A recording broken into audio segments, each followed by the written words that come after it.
प्रेक्षको नमस्कार. AB9 वार्तामध्ये आपलं सर्वांचं स्वागत आहे. जुन्नर तालुक्यातील एक खळबळजनक अशी बातमी हाती आलेली आहे. एका नामांकित शाळेत असणाऱ्या शिक्षकाने एका लोकनियुक्त सरपंचाला मारण्याची धमकी दिलेली आहे.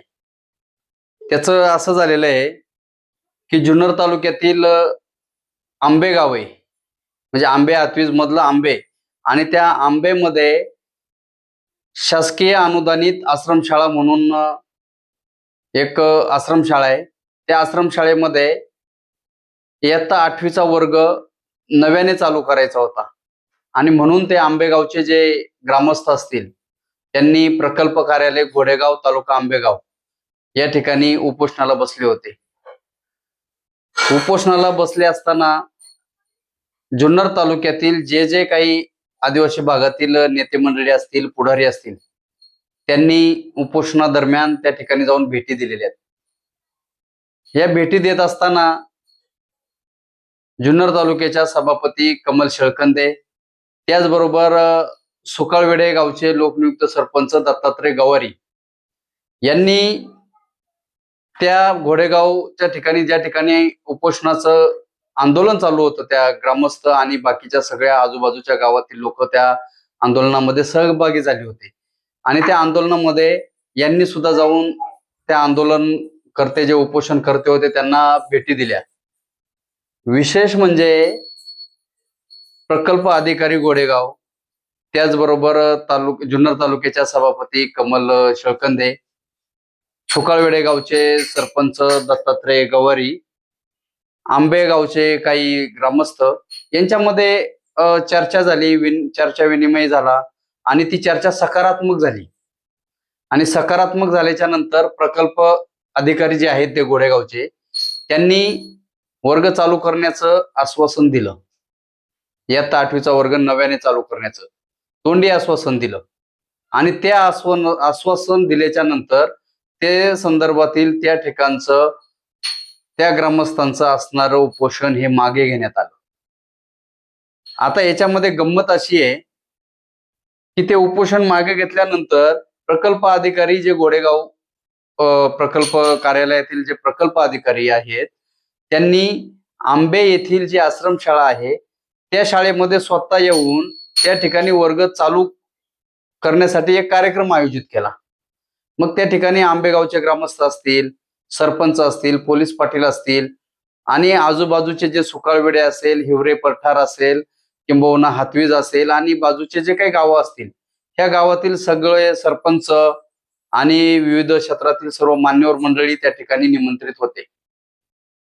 परंतु त्या ठिकाणी तालुक्याच्या विद्यमान सभापती कमल शेळकंदे आणि सुकाळवेडे गावचे सरपंच दत्तात्रय गवारी यांनी ह्या कार्यक्रमाला येऊ नये, कारण ते जर त्या कार्यक्रमाला आले तर उपोषणाचं श्रेय त्यांना जाते, ह्या इयत्ता 8वीचा वर्ग चालू करण्याचं श्रेय त्यांना जाते, आणि म्हणून ते त्या कार्यक्रमाला येऊ नये असं त्या आंबेगावचं एक, म्हणजे आंबे हे जे गाव आहे तेथील एक शिक्षक आहे, तिथले रहिवासी आहेत ते, आणि जुन्नर शहराच्या जवळ असणारी एक नामांकित अशी एक शाळा आहे. त्या शाळेमध्ये मात्र ते शिक्षक म्हणून कार्यरत आहेत. त्यांनी सरपंच दत्तात्रय गवारी यांना फोनवरून धमकी दिली की मी आंबे या गावचा रहिवासी आहे, तुम्ही त्या उपोषणामध्ये आले, ते उपोषण आमच्या लोकांनी केलेलं आहे, यामध्ये तुमचा काहीही संबंध नाही, त्यामुळे तू कार्यक्रमाला येऊ नकोस, आणि जर आलाच तर मी बघून घेईल, तुला तिथे लोकांमध्ये बेदम मारहाण करत, अशा पद्धतीचं फोनवरती, बरं का, फोनवरती त्यांना या शिक्षकाने धमकी दिली. त्यानंतर संबंधित जे लोकनियुक्त सरपंच दत्तात्रय गवारी असतील किंवा जुन्नर तालुक्याच्या सभापती कमल शेळकंदे असतील, त्यांनी त्या कार्यक्रमाला गेल्या, कार्यक्रम संपन्न झाला.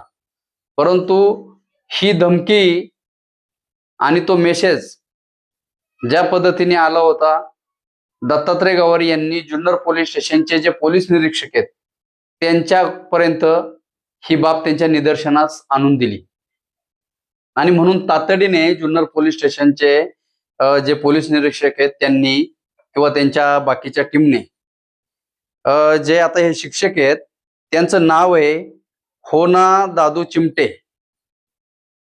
या शिक्षकांना त्यांनी पोलीस स्टेशनला आज बोलवलं होतं.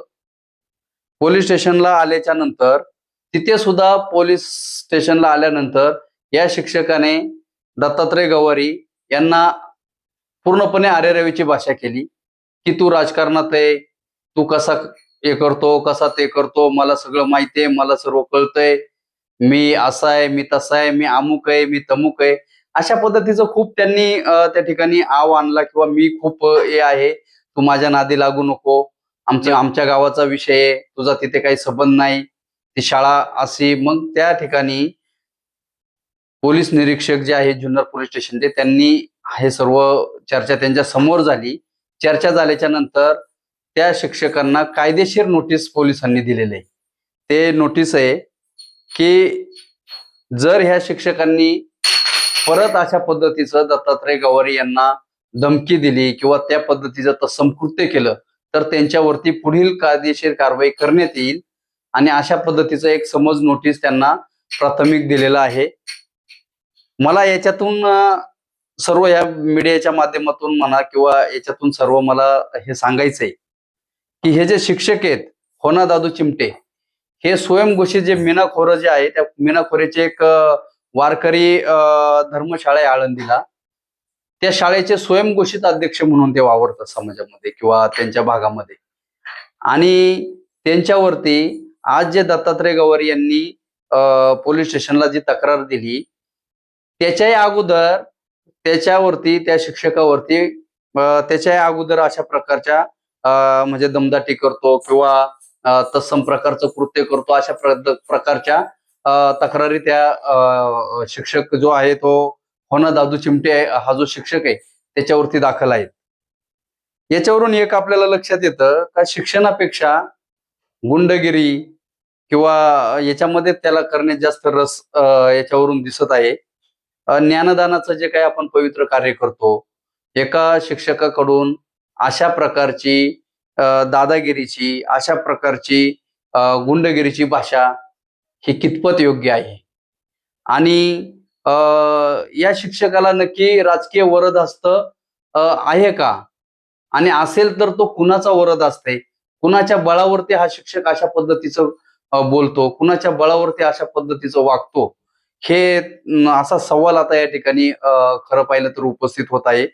शिक्षण क्षेत्रात कार्य करणाऱ्या व्यक्तीनं जर असे लोकप्रतिनिधी असतील यांना अशा प्रकारची धमकी देत असतील आणि शाळेतील मग मुलांना ते कसं शिकवत असतील किंवा कोणत्या पद्धतीचे त्या शाळेतील मुलांना ते धडे देत असतील अशी शंका आता या प्रकारामुळं उपस्थित होते. आणि हा प्रकार आता आदिवासी भागातील जे काही संबंधित पुढारी असतील किंवा नेते मंडळी असतील त्यांच्या कानावरती हा गेल्याच्या नंतर ती नामांकित शाळा जी आहे जुन्नर शहराच्या जवळ असणारी नामांकित शाळा आहे ती शाळा पण या शिक्षकांमुळे आज बदनाम होऊ शकते आणि म्हणून या शिक्षकांची योग्य ती अशी चौकशी करून त्यांच्यावरती कार्यवाही करण्याची मागणी या भागातून होत आहे.